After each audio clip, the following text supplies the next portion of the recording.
My name is Kwame Christian. I'm a business lawyer and a negotiation consultant, and I'm an outlier.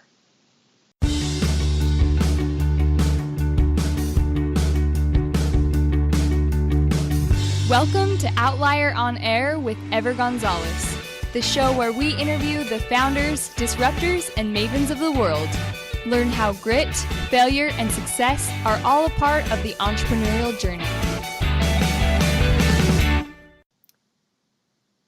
Hey everybody, welcome to Outlier on Air, the podcast where we interview founders, disruptors, and mavens. As always, I'm your host, Ever Gonzalez. On today's episode, we have Kwame Christian. He is a negotiating consultant, business lawyer, speaker, and podcaster. Kwame, welcome to the show. Thanks for having me, Ever. Hey, we're excited to have you. So you're in Ohio right now. We're going to get into negotiations. We're going to get into podcasting. We're going to get into law. Just all about you and what you're doing and your passions and just kind of helping our audience kind of get through their entrepreneurial journey. But before we get into that, Ohio, tell us what Ohio is like right now and as far as the entrepreneurial scene. Ohio is I live in Columbus, Ohio, and right now we are having a startup boom here in Columbus. We have a very vibrant startup community, and my favorite thing about the community is the energy that we have here. Everybody's excited, eager to work, passionate, and most importantly, everybody is hopeful. Everybody is just really eager to not only create value for themselves, but work hard to create value for each other. So it's a great environment we have here in Columbus, Ohio, when it comes to entrepreneurships and startups. So it's a good spot for you to be in right now with what you're doing. Absolutely, yes. What I want to kind of introduce you to our audience properly, and I want to do it justice. So an elevator pitch. When you introduce yourself at a conference, how would you introduce yourself to our audience? Okay, I would say I'm a business lawyer and I'm passionate about teaching entrepreneurs and business professionals how to negotiate and be more persuasive. I love it. So I love the fact that obviously you're a business lawyer. You've gone through the classes. You have had some training, obviously real world experience, and now you're kind of niching, right? I mean, you're cutting it down right to the bone as far as negotiating. You're all in when it comes to negotiating. Well, as entrepreneurs, right, that's so important for us to at least understand and know the basics and try to get better and better each time. But we still screw it up, right? I mean, I don't know what it is. Do we not take it seriously enough or what? But I've been in, at the negotiating table, and there are days when I'm like, oh man, I just completely lost all. There's no way that if I was prepared, I would have done this and this and this. So let's jump into it. What are some of the common mistakes that entrepreneurs make when it comes to negotiating? I think there are two big ones, and you hit on the first one. The first one is a lack of preparation. And so when I negotiate, even if it's something small, like if I'm going to have a 10-minute conversation, I would prepare at least 45 minutes for that conversation, because negotiations are won and lost in the preparation stage. You need to know as much as you can about the person, the situation, their wants, needs, and desires, and your own. And so this is one of the things I'm going to offer to your audience here is a free negotiation prep guide. So if they go to my website, AmericanNegotiationInstitute.com/prep, you can download that guide.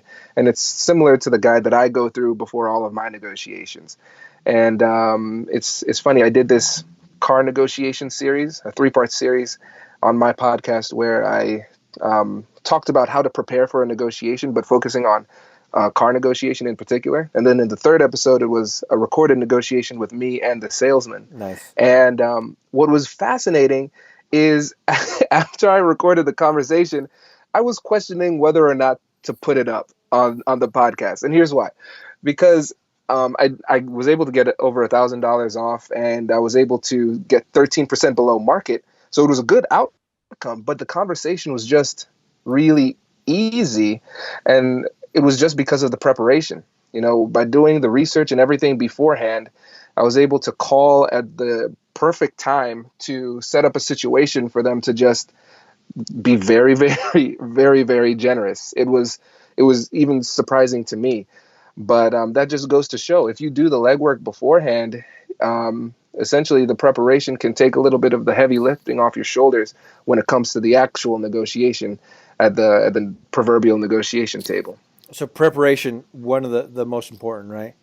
Absolutely. You know, And go ahead. oh yeah, go ahead. No, go ahead. Oh, I was going to say the second thing is really simple. A lot of times people don't ask for what they want, and the ask is the first part of any negotiation, and that's typically where most negotiations fail, because entrepreneurs fail to ask for what they want, and I think one of the biggest issues with that is a lack of recognition of what's negotiable and various opportunities to negotiate, and so to help alleviate or help to address that issue, I use a very broad definition of negotiation. So it's any time you're in a conversation with another person and one or more of the people in the conversation want something.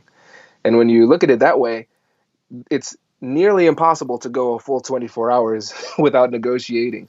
Either you're going to do it at home or you're going to do it at work. Sometime there's going to be a negotiation.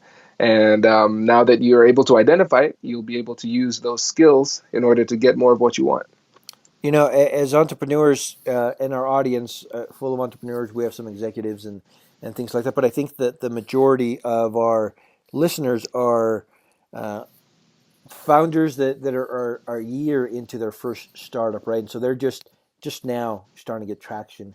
And a lot of times we're negotiating with organizations or companies that are much larger than us and a little bit more powerful, maybe a little bit more better funded. So we feel sometimes that we come in the underdog or the one that needs something as opposed to has something to offer. So I think we come in a little bit, I think, as a disadvantage, feeling that way. What are some of the things that we can do to kind of even the playing field? And I know each situation is different, but what can we do on our behalf, just the whole process in general, where we come in at least at an even playing field? Right. Well, here's something to keep in mind. When you have more power, you can leverage that power to get more of what you want. But if you don't have as much power relative to the person on the other side, what you need to do is you need to be more creative. And so that's how the spectrum kind of works there. And one of the keys to creativity is having a more, I would say, expanded vision on what value is. As startups and as entrepreneurs, sometimes we have this myopic focus on money. We need money, money, money, money, money. But there are other ways that we can get value. So let's think about referrals, think about testimonials, different things like that, access to the decision makers within the company with whom you're negotiating. You know, those are things that are free for the other side to give to you, but can confer serious value to you in the negotiation. So I remember, here's an example. One time I was negotiating for a salary, and after I got the salary that I wanted, I still asked for a little bit more in terms of FaceTime with the CEO and the creation of a mentorship with the CEO, because I knew that type of relationship would get me forward faster. That is cool. Yeah. and they're like, yeah, sure, absolutely. Why wouldn't we give it to you? So and so that's why in my preparation, I think outside of the box. I think about what is valuable to me that they could give to me for free, and then ask for that at the table. And very valuable and very creative, right? And so it just stacks the odds in your favor, at least to the point where you're comfortable going in there. I like that a lot. So being creative when you feel like you're, the underdog is huge. So thank you for that. Oh, my pleasure. Now with doing research, preparing for this episode, right? We obviously get to try to get to know you, what you're working on, those type of things. You're still a fairly young guy, and when we think of like master negotiators, when we think of these gurus when it comes to negotiating, maybe it's just me, but I think of old dudes, right, that have been around a long time, that are these seasoned vets that can negotiate anybody under the table. Up until this point, what has gotten you so interested in negotiating, and why do you think you're so good at it? So this is a great question. I love this question because we're getting deep right now. And so I'm a generation Caribbean American. And so for me, I was growing up in a small town in Ohio and where there wasn't very much diversity. So there was very little racial diversity and ethnic diversity. So for me, as an African American or a Caribbean American, a Black Caribbean American, growing up in a small town like that, it forced me to focus on building relationships and establishing rapport quickly. And so I think that background made me a little bit more conscious than the average person when it comes to connecting with people. Because not only was I different racially and ethnically, but I also had a really strong Caribbean accent when I was younger because my parents taught me how to talk. And so there were these barriers to connection. And so it forced me to be a lot more cognizant about the way that I relate to people and connect. And so that interest continued on through college. I studied psychology and minored in foundations of law and Spanish. And I was just fascinated with the way that people think. But I was always interested in entrepreneurship. But it was trumped by my interest in psychology.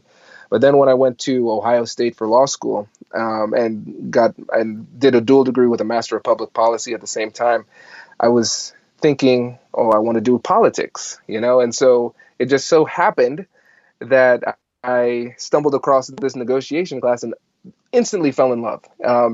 I just took the class because it fit into my schedule really well. But then when I took the class, I was blown away because it was like the perfect blend between psychology and entrepreneurship, because you're figuring out the way people think, you're figuring out their motivations and using it to further your business. And then the icing on the cake was when I was able to learn a skill in class and then come home and use it in a conversation with my wife successfully. And I was like, this is magical stuff. You're like, we're onto something here. Nice. Exactly. And so that's why I think negotiation is one of the most transferable business skills, because you use it at home and in the workplace equally. And so after that, I tried to surround myself with as much of it as possible. And so they had these negotiation competitions in law school. And my partner and I were fortunate enough to win the competition at Ohio State. And then we represented the school at regionals in Ottawa, Ontario. And we won that competition as well. And then we made it to the semifinals of the national competition in New Orleans, Louisiana. And so after that, I was just hooked. And I don't think I was successful in that because I had some kind of innate skill, or innate talent. But I think I was successful because I was just obsessed with the content, and I just outworked people. And it goes back to what I was saying at the beginning. Negotiations are won and lost in the preparation stage. And I think that was the differentiating factor when it came to those competitions. That's a big deal. Congratulations. Thank you. I appreciate that. Now this is, I mean, like you mentioned, you're an attorney, but negotiating is one of the things that you really focus on. And so because of that, you have a podcast that we'll get into here in just a sec, but also these online courses for entrepreneurs that want to learn how to negotiate better, or correct. What? Okay. Tell us about the courses. Yeah, so the first course is coming out in January, and it's going to be a niche within my niche of negotiation. And so in my time doing business law, practicing business law, I've seen a lot of good businesses fail because of bad relationships. People would come to me after the fact and say, hey, Kwame, I need to get out of this business partnership. It's terrible. Mm-hmm. And I just look at the documentation, their legal documentation and the relationship between them. And I'm like, this is a relationship that probably shouldn't have started in the first place. And so the first course that I'm going to create is, I'm calling it a partnership bootcamp, where I'm teaching entrepreneurs who are currently in partnerships or hoping to get into partnerships how to negotiate with each other. Nice. And so it'll teach them how to have those difficult, awkward conversations about equity, expectations, responsibilities, and how they should resolve disputes in a way that keeps the business sound. And it'll also go over the fundamental legal principles and legal documents that you need to have in place in order to have a firm foundation for the partnership. You know, it's so important, right? Especially as younger entrepreneurs, we have a product or a service or something that we want to create, and we bring on a partner. And I know it was for me the first time I did it, and because of the position that we're in when it comes to the podcast and the events, we're surrounded by entrepreneurs, and we always see these guys getting together and saying, "Oh, we'll figure that stuff out later, right? What down the road we'll figure it out, the equity, the pay, the how the structure is," and it's a mistake, right? And so it's good to see Right. that you're putting this out there in front of them early on, so they can figure out some of the basics, some of the fundamentals, some of the that core of entrepreneurship that they're going to need in order to be successful. Absolutely. And yeah, it's like you said, people forget, people will say, "Oh, let's deal with that later." But when you think about it, a business partnership is a relationship second only to marriage. You're going to be spending the majority of your time during the day with this person and commingling funds. I mean, that's significant.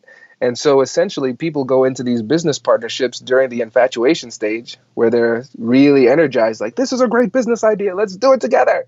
And they go through essentially the business equivalent of a drive-through wedding in Vegas. Sure. So it takes a lot more thought beforehand. And also, another thing I forgot to mention is understanding the values that you bring to the table as well. Because if you're not equally yoked when it comes to the values, the way you see the world, it's going to cause significant problems with that relationship going forward.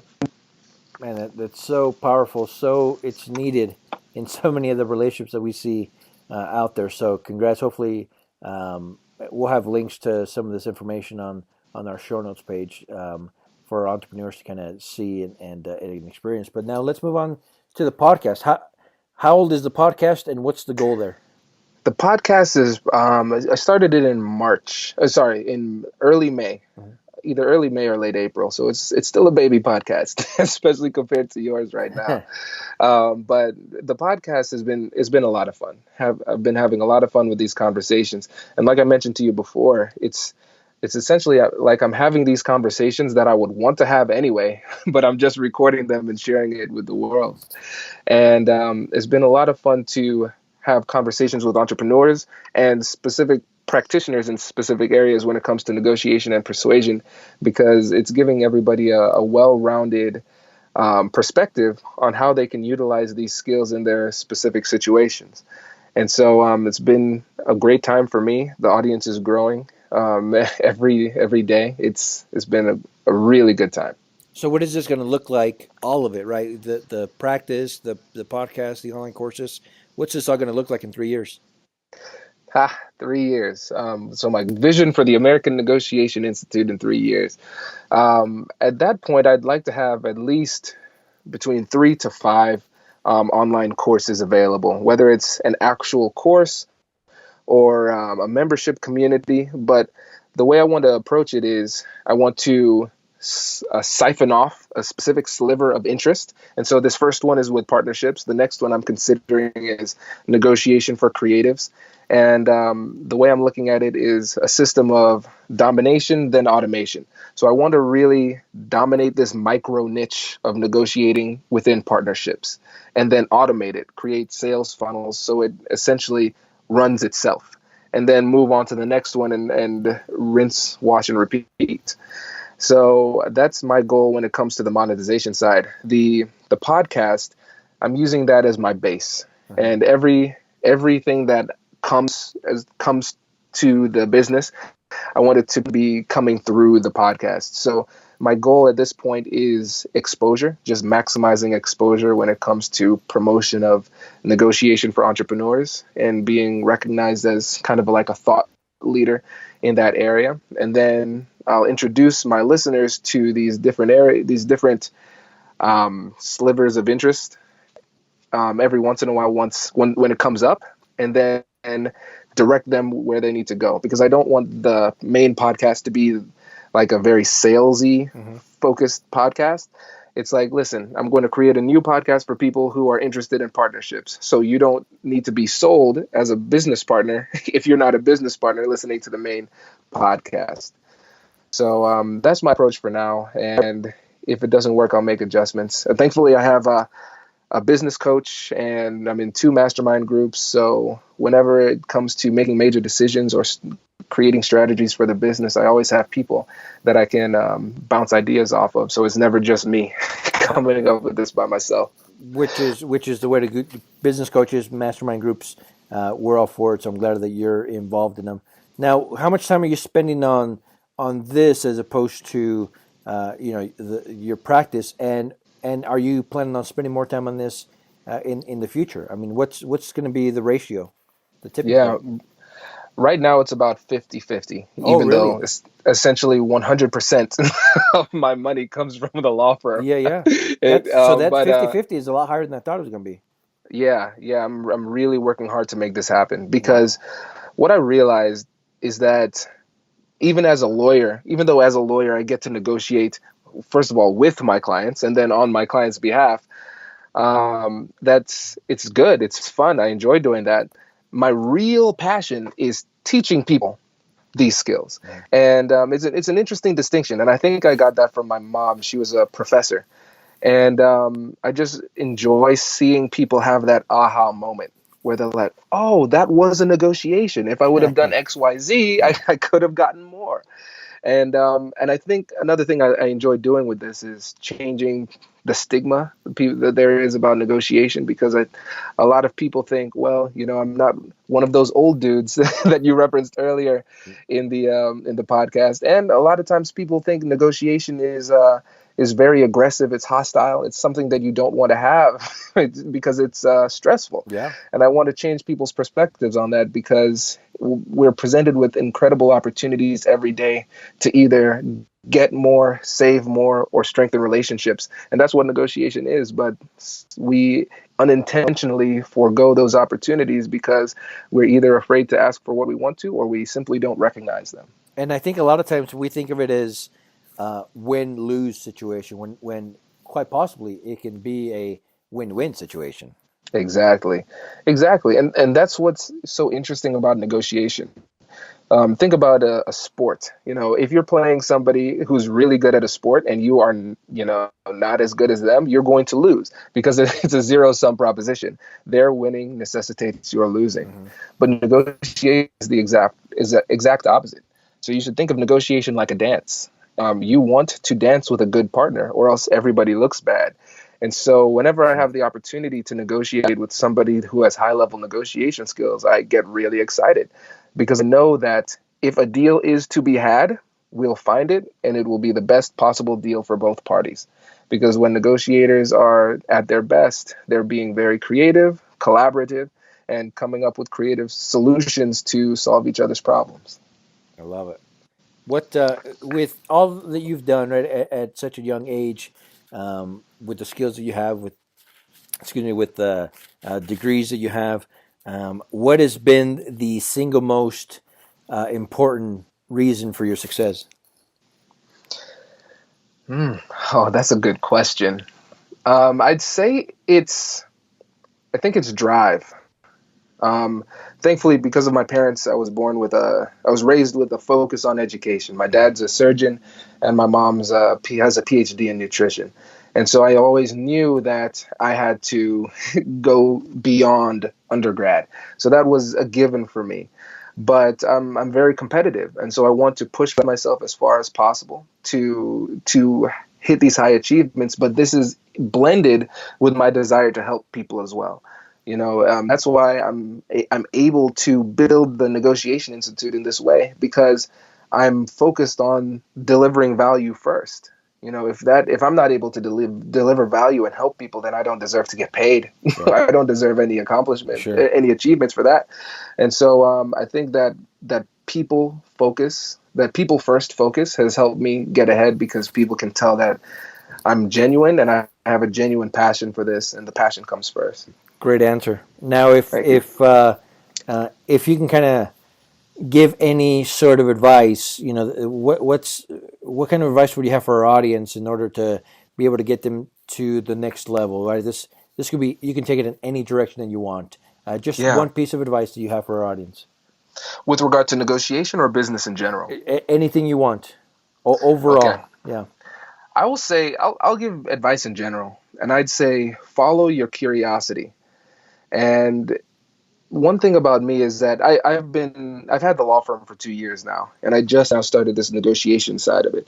And the thing was, I knew there was something that wasn't clicking with law. I could do it and I could do it well, but I wasn't really enjoying it. Even though I was helping people, it wasn't really as enjoyable as I thought it would be.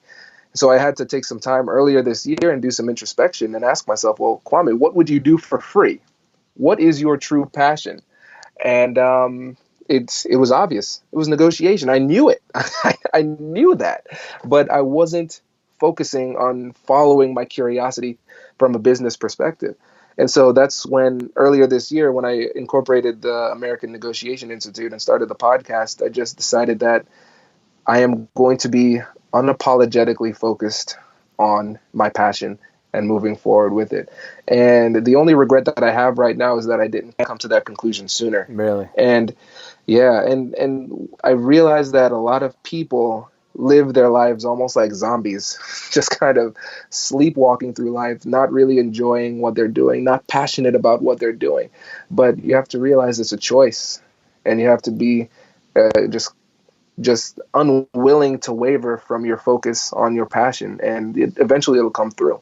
Because what's interesting, Damon John said this, is that you need to focus your business on something that you're passionate about, because there are going to be those times when you're not getting paid, where things are difficult, and it's your passion that will push you through. If you don't have that passion, you're just going to burn out quickly, and you need to have that ability to push through adversity, and the passion will help. So follow your passion, follow your curiosity. Mm-hmm. I love it. Yep. I love it. And so for our audience that's been listening to you talk about, your background, negotiation, just business in general, and those that want to connect with you, where can we find you online? The best way would be to check out the podcast on iTunes, Negotiation for Entrepreneurs. But the easiest way to connect with me is on LinkedIn. A lot of my listeners have been reaching out that way. And everybody who connects with me on LinkedIn, I personally respond, and I personally reach out to you. Because one of the things, like I said, I want to deliver as much value as possible. I always ask people, what kind of issues are you dealing with when it comes to negotiation or persuasion? What would you like to see on the podcast next? What questions do you have?